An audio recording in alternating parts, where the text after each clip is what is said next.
Considerations for experimentation.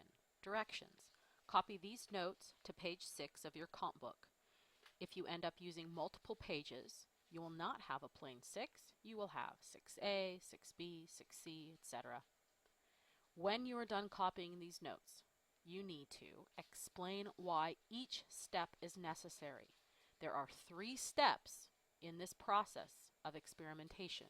You will need to explain why each of those steps is necessary.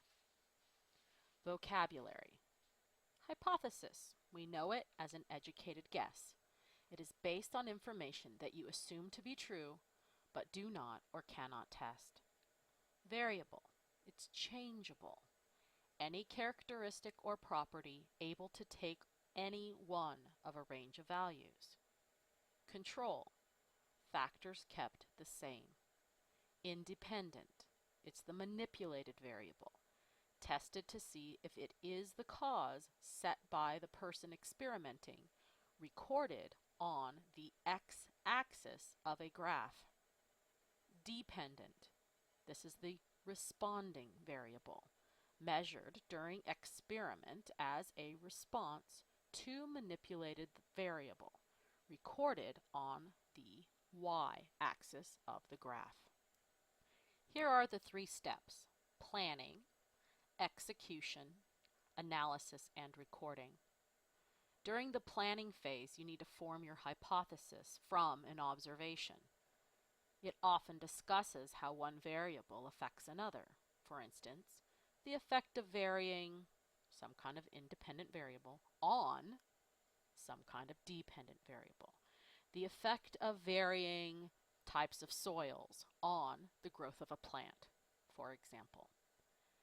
Identify all variables in the experiment when you are doing this planning phase.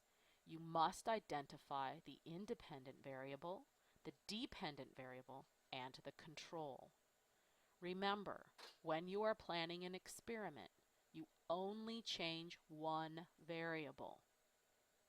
Construct the plan, the procedure, for the experiment, a step-by-step plan of how you are going to find the answer to the question you have formed. Step 2, execution. Perform the experiment. Collect the data. Always record your data on a data table. Always record your data. If you do not record your data, it's as if your experiment never happened. Step 3, analysis and reporting. Figure out what the data means. Look for trends or patterns.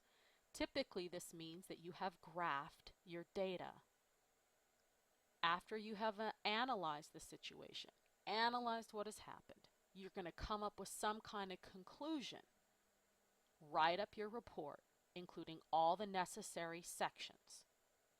We will discuss the different types of lab rights another time.